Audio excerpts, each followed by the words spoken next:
What's going on, bottom line viewers? It's Mitch back here with another NFL record prediction. In this video, I'm going to break down and analyze the Pittsburgh Steelers schedule for the 2020 NFL season, giving you their record prediction for the 2020 season and telling you who they're going to beat, who they're going to lose to, and my thoughts overall on the team in 2020. So before we do dive into my thoughts and my record prediction for the Steelers in 2020, make sure that you do spike the like button, subscribe to the Bottom Line View for more NFL record predictions just like this, and comment below your opinion. Let me know, Steelers fans, what do you think their record is going to be in 2020? Do you think they're back in the playoff race because Ben is back?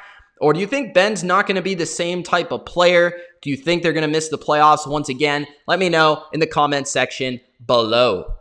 All right, let's get into their schedule and how I think they're going to do in 2020. So week one, they take on the New York Giants, a Giants team that I still think is not great. It's on Monday night. This is going to be Big Ben's return game. I think without a doubt in my mind, they should be able to win this game. When it comes to the Giants, you really just have to stop Saquon Barkley. And I think the Steelers, with their front seven, will be able to do that. And Ben should be able to pass the ball around on this secondary that I think is still not the greatest in New York. So the Steelers, with a big game from Ben coming back, win in week one.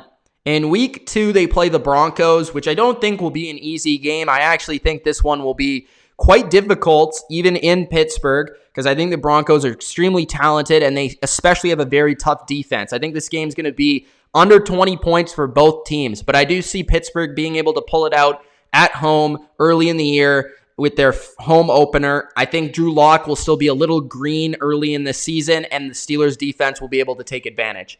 Now, week three, the Texans travel to Pittsburgh. Texans, they don't have a green quarterback. That's Deshaun Watson. He's one of the best in the game. They could potentially pull off an upset in Pittsburgh, but I think Pittsburgh's the more complete team here. I think they're better on defense, a lot better. I think they're better up front on the offensive line. And if Ben can just make some plays versus a really weak secondary, then the Steelers should be able to win. And if they can get up early, they might blow the Texans out. Week four, they play the Titans in Tennessee. This game's going to be tough. It's going to be really, I think, underrated because I think these two teams want to do the same thing. They're both tough. They're built on the defensive and offensive lines, and they want to overpower you on both sides of the ball. I think the Titans kind of play into the hands of Pittsburgh in that regard, and I'm going to take Ben in a shootout over Tannehill still. So I'm going to go with Pittsburgh in a game over Tennessee. I think it will be low scoring. I know I said a shootout, but if it's a potential shootout, I'm going to take Ben. I just think he'll be able to make a couple more throws, and I think their passing game will be a little bit better than Tennessee's this year. So I'm going to take Pittsburgh because I think both run games will be shut down. Week five, Philadelphia travels to Pittsburgh. This won't be an easy game either. I think this is a really tough game, honestly, and they could lose one of these next. I think between the Titans game, the Eagles game, and the Browns game, they probably will lose one of these games.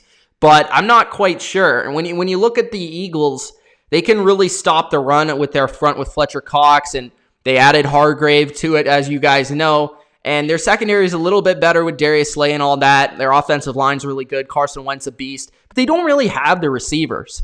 And that might actually play into the hands of Pittsburgh as they'll be able to, rush after Wentz a little bit more, be a little bit more aggressive because they don't really have those big-time playmaking receivers that really scare a defense. So in Pittsburgh, I'm going to say Pittsburgh wins. The Eagles, they're usually better at the end of the year. I think Pittsburgh will be better at the beginning. So that's undefeated after 5 games. And then they play Cleveland week 6. I like Cleveland a lot this year. I think they're going to be a playoff team potentially. But I think Pittsburgh will beat them once this year. So I'm going to say they beat them at home. Cleveland's going to beat them in week 17, though. I'm going to say Cleveland wins that game. So that's their first loss in week 17 there. Week 7, they play Baltimore in Baltimore. They also play them on Thanksgiving in week 12. I think they split with Baltimore this year. I think Baltimore did destroy them in week 17 when they really needed to win, and that was embarrassing for Pittsburgh fans. But I think with Ben back, they'll be able to pull one of the games off. I think they win the game at home on Thanksgiving, and they lose the game in week 7 to the Ravens going in their bye week. where they play the Cowboys in Dallas. I think the Cowboys are a really good team. And again, this is another team with a really good offensive line. I think the Cowboys probably win at home. This will be a tough matchup for the Steelers. Even after a bye week, I think the Cowboys are just really talented. And unlike a team like the Eagles, the Cowboys both have the offensive line and the receivers to be able to move the ball versus Pittsburgh. So I'm going to go with Dallas in that game. Week 10, Cincinnati, they play Pittsburgh. Pittsburgh's going to win. I actually think Cincinnati, in terms of talent, is a little underrated, but I don't think they're going to be a great team this year. Week 11, they play Jacksonville in Jacksonville, which they've had quite the rivalry over the last few years. Jacksonville's been able to beat them more often than not, but Jacksonville is not the team they used to be with that defense. I think Pittsburgh wins that game. Again, we talked about the Ravens. Week 13, Washington on the road in Pittsburgh. That's an easy win for me. Pittsburgh has the offensive line to be able to control and contain the pass rush of Washington, which their front seven is phenomenal. Week 14, they play in Buffalo on Sunday night. They lost to them at home last year. I think Buffalo wins that game. I think Buffalo is probably just slightly ahead in terms of my AFC rankings over Pittsburgh, but I think they're very close. This game is going to be very big for playoff position.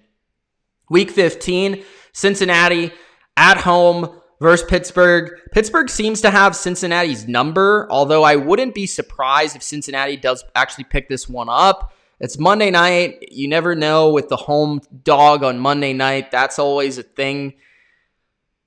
It's tough. I think that I'm going to give Cincinnati the win here. I'm going to give Cincinnati the win.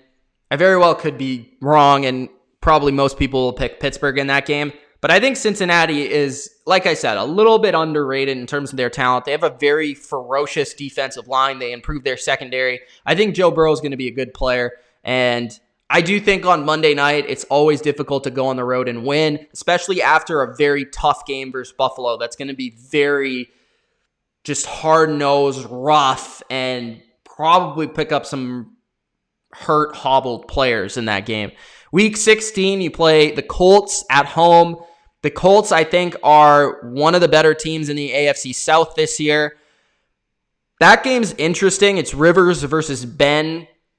I would question Rivers' ability to push the ball down the field in Pittsburgh in December.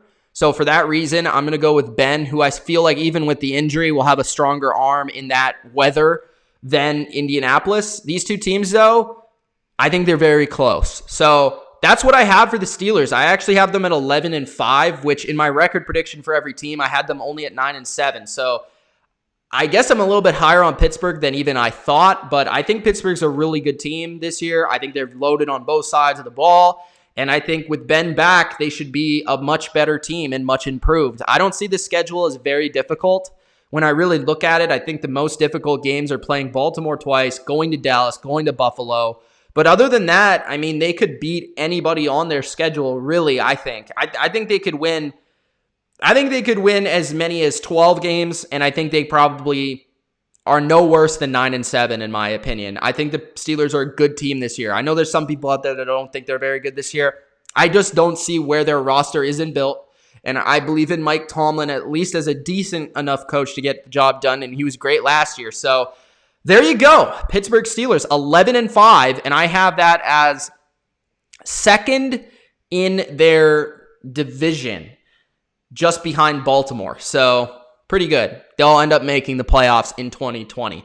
Let me know, Steelers fans, what you think of the Steelers this year. Do you think they'll be 11-5, maybe better, maybe worse? Let me know in the comment section below. Also, Gronk, spike the like button and subscribe to the channel for more NFL. Peace.